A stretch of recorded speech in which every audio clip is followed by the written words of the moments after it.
सब लोग level up के एपिसोड 39 के साथ हाजिर हूँ। एपिसोड की शुरुआत में डंजन के बाहर का सीन दिखाते हैं। डंजन के बाहर जहाँ पर माइनिंग की टीम खड़ी होती है, वहाँ पर वॉइस मास्टर चाइन आती है। चाइन वहाँ पर आते ही माइनिंग टीम में जिन्हों को ढूंढने की कोशिश करती है, लेकिन जिन्हों से वहाँ पर नहीं मिलता। चाइन कहती है कहीं उसने माइनिंग टीम को छोड़ तो नहीं दिया। माइनिंग टीम के कैप्टन आगे बढ़ते हैं और चाइन से कहते हैं आज तो आपका डे ऑफ था, आप यहाँ पर क्या कर रही हैं? चाइन कैप्टन से कहती है क्या सन जिन्हों आज नहीं आया? मैं जिन्हों को यहाँ पर ढूंढ रही हूँ। कैप्टन उसे बताते हैं सन जिन्हों आज पोर्टर के तौर पर डंजन के अंदर गया है। ये सुनते ही चाइन बहुत ज्यादा हैरान हो जाती है और कहती है क्या वाकई वो डंजन के अंदर चला गया? वो तो एक ई रैंक का हंटर है। वो अटैक फोर्स के साथ ए रैंक की डंजन में क्या कर रहा है? हमारे पास सिर्फ एक ही लाइफ है। आखिर वो लड़का सोच क्या रहा है? चाइन कहती है मुझे याद आ गया, बॉस के रूम में उसके हाथ में एक वेपन था। मुझे कोई भी गलती नहीं लगी, वाकई में उसके हाथ में एक वेपन था। चाइन कहती है मुझे डंजन के अंदर जाना होगा। कैप्टन उसे कहते हैं क्या कोई मसला है? क्या हमें मेन अटैक फोर्स से रब्ता करना होगा? क्या उनको बुला रहे हैं यहाँ पर? चाइन कहती है नहीं, मेरा पर्सनल मैटर है, मैं खुद ही जाऊंगी। साथ ही चाइन देखती है कि उसके पास कोई वेपन नहीं है क्योंकि वो कैजुअल कपड़ों में आई होती है। चाइन कैप्टन से कहती है क्या तुम्हारे पास कोई वेपन है? मुझे एक वेपन दे दो। मेरे पास आज कोई भी वेपन नहीं है, मुझे डंजन के अंदर जाना है। कैप्टन अपने बंदे से कहते हैं जल्दी से मैडम के लिए एक वेपन लेकर आओ। कैप्टन का बंदा जल्दी से कुदाल लेकर आ जाता है और उसे आकर मैडम के हाथ में दे देता है। चाइन कैप्टन से कहती है क्या इसके अलावा तुम्हारे पास और कुछ नहीं? कैप्टन उसे कहता है इसके अलावा आपको और क्या चाहिए?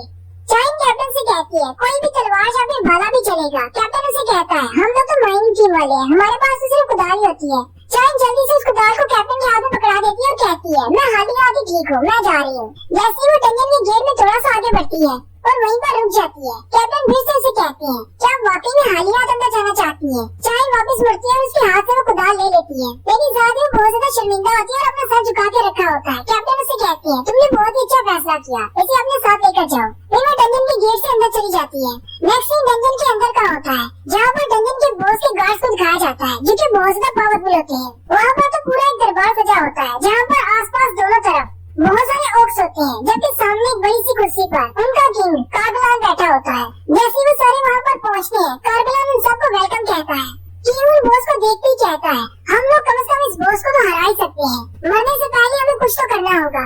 कार्गलान के साथ उसके 4 गार्ड्स खड़े होते हैं। किंग कहता है ये चारों गार्ड्स भी कोई कमजोर नहीं है, ये भी बहुत ज्यादा स्ट्रॉन्ग है, हमें इनसे भी निपटना पड़ेगा। वो सारे हंटर्स रेडी होते हैं और कहते हैं जैसे किंग हमें इशारा करेगा हम सब लोग उस पर एक साथ अटैक करेंगे और सामने बैठे किंग को मार डालेंगे। कार्गलान उन सब इंसानों से कहता है क्या तुम्हें मुझसे डर लग रहा है? और साथ ही वो अपनी पावर को रिलीज करता है और उसकी पावर इतनी ज्यादा होती है कि वो सारे हंटर हैरान परेशान हो जाते हैं, जबकि की-हून की हालत भी खराब हो जाती है। की-हून की टीम के मैजिकल यूजर्स कहते हैं इसके पास तो बहुत ज्यादा मैजिकल पावर है, हम लोग इससे फाइट नहीं कर सकते। चश्मे वाली लड़की कहती है ये तो बहुत ज्यादा डिफरेंट लेवल पर है, इसकी पावर हमसे बहुत ज्यादा है, हम तो इसके सामने बिल्कुल बच्चे हैं। की-हून कांपती हुई आवाज के साथ कार्गलान से पूछता है आज तुम हमें यहाँ पर क्यों लेकर आए हो? तुम्हें हमसे क्या चाहिए? तुम्हारे वॉरियर्स हमें मारने के लिए काफी थे, तुम हमें यहाँ पर क्यों लाए हो? कार्गलान उसे आगे से कहता है मजे के लिए। ये सुनते ही की-हून बहुत ज्यादा घबरा जाता है और कहता है क्या हम इंसान सिर्फ तुम्हारे मजे के लिए हैं? कार्गलान की-हून से कहता है जब तक हमारा टाइम यहाँ पर पूरा नहीं हो जाता तब तक हम तुम लोगों को एक एक करके मारते जाएंगे और मजा करेंगे। लेकिन साथ ही कार्गलान कहता है लेकिन यहाँ पर कुछ बहुत ज्यादा अजीब है। असल में कार्गलान जिन्हों की तरफ देख रहा होता है। की-हून बहुत ज्यादा गुस्सा हो जाता है और कहता है ये मॉन्स्टर हमें अपना दुश्मन समझने की बजाय बल्कि हमें सिर्फ एक खिलौना समझ रहा है जिसे वो मार कर फेंक सकता है सिर्फ अपने एंटरटेनमेंट के लिए। साथ ही की-हून चिल्लाता हुआ कार्गलान की तरफ आगे बढ़ता है और अपने साथियों से कहता है अभी टाइम है, चलो आगे बढ़ो। लेकिन उसके साथी वहीं पर जम जाते हैं। वो इतनी ज्यादा खौफजदा होते हैं कि अपनी जगह से हिल भी नहीं पाते। की-हून अकेला ही भागता हुआ कार्गलान की तरफ आगे बढ़ता है। की-हून कार्गलान के बहुत ज्यादा करीब पहुंच जाता है और अपनी तलवार से जैसे ही कार्गलान पर अटैक करने वाला होता है, कार्गलान एक स्पेल कास्ट करता है जो कि हाइमन ऑफ प्रोटेक्शन होता है। उसकी स्पेल कास्ट करते ही की-हून के सामने एक शील्ड बन जाती है। की-हून इस शील्ड के साथ टकराकर पीछे जाकर दूर गिरता है। जैसे ही की-हून जाकर गिरता है, कार्गलान एक और मैजिकल स्पेल इस्तेमाल करता है जो ग्रेविटेशनल मैजिक होता है। कार्गलान अपने मैजिक से ग्रेविटी को कंट्रोल कर सकता है। वो पहले तो अपनी मैजिकल पावर से की-हून को हवा में उठा लेता है, उसके बाद उसे कभी ऊपर कभी नीचे उठा कर पटक कर मारता है। जबकि की-हून के हंटर साथी बस वहाँ पर खड़े रो रहे होते हैं और उसे मरता हुआ देख रहे होते हैं। उसी वक्त मिड एयर में से जिन्हों आगे बढ़ता है और की-हून को पकड़कर साइड पर कर लेता है।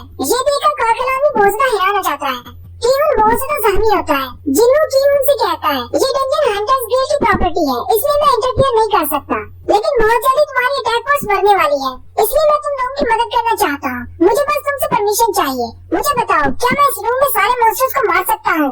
उसी वक्त कार्गलान का एक गार्ड आगे बढ़ता है और जिन्हों पर अटैक करने लगता है। जिन्हों अपने हाथ को उसकी तरफ करते हुए अपने डोमिनेटेड टच इफेक्ट को एक्टिवेट करता है और उस गार्ड को बिल्कुल वैसे ही जैसे कार्गलान ने कीहून को ग्रेविटेशन मैजिक से पटक पटक कर मारा था, उसको भी वैसे ही पटक पटक कर मारता है।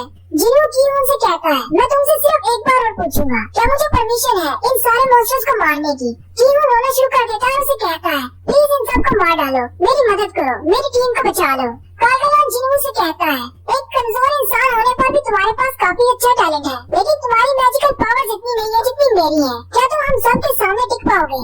जिन्हों उठकर खड़ा हो जाता है और कार्गलान से कहता है आज से पहले मैंने इतनी ज्यादा मैजिकल पावर कभी फील नहीं की। कार्गलान खुश हो जाता है और कहता है अब तुम्हें समझ आई मैं कितना ज्यादा स्ट्रॉन्ग हूँ।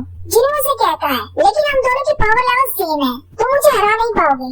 साथ ही जिन्हों अपने शैडोज की आर्मी को बाहर निकाल लेता है और वो सारे लोग फाइट के लिए रेडी हो जाते हैं। उसी वक्त डंजन के बाहर का सीन दिखाते हैं, एक गाड़ी आकर रुकती है जिससे मॉनिटरिंग डिवीजन से मिस्टर वू जिन होते हैं जो कि अपने कुछ साथियों के साथ आए होते हैं। माइनिंग टीम के कैप्टन कहते हैं अब मॉनिटरिंग डिवीजन वाले यहाँ पर क्या कर रहे हैं? मिस्टर वू जिन सीधे जाकर डंजन के गेट के सामने खड़े हो जाते हैं और कहते हैं आज जिन्हों को क्या पड़ी थी इनके साथ आकर माइनर के तौर पर काम करने की, सिर्फ एक दिन के लिए नहीं बल्कि वो दूसरे दिन भी इनके साथ आ गया। माइनिंग टीम के कैप्टन आगे बढ़ते हैं और इंस्पेक्टर से कहते हैं ऐसी क्या बात होगी जो आप लोग यहाँ पर आए हैं? मिस्टर वू जिन कैप्टन से कहते हैं हमने सुना है कि सम जिन वू यहाँ पर माइनिंग टीम के साथ काम कर रहा है, कहाँ पर है वो?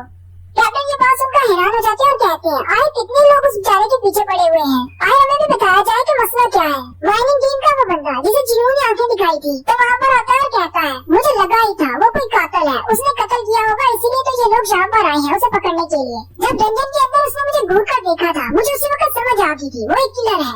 मिस्टर वू जिन उनसे कहते हैं फालतू की बातें छोड़ो, ये बताओ वो है कहाँ पर? कैप्टन उनसे कहते हैं वो डंजन के अंदर है, हमारी अटैक टीम का पोर्टर नहीं आया था इसलिए वो उनके बैग उठाकर उनके साथ डंजन के अंदर चला गया है, उसने अपने आप को खुद ही पेश किया था। मिस्टर वू जिन कहते हैं आज ये लड़का करना क्या चाहता है? पहले उसने माइनिंग टीम को ज्वाइन किया, अब वो एक पोर्टर बन गया है, हालांकि वो बहुत जल्दी एक एस रैंक का हंटर बनने वाला है। कैप्टन उनसे कहते हैं आज सबके साथ मसला क्या है? आज सब लोग उसके पीछे क्यों पड़े हैं?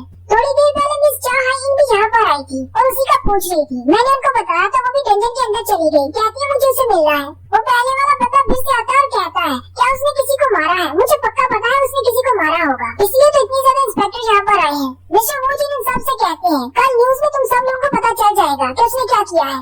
साथ ही मिस्टर वू जिन अपने लोगों से कहते हैं चलो हमें भी डंजन के अंदर जाना होगा, जबकि वो बंदा अभी भी सबसे पीछे यही कह रहा होता है मैंने तुम लोगों से कहा था ना वो एक माइनर नहीं है, वो एक किलर होगा।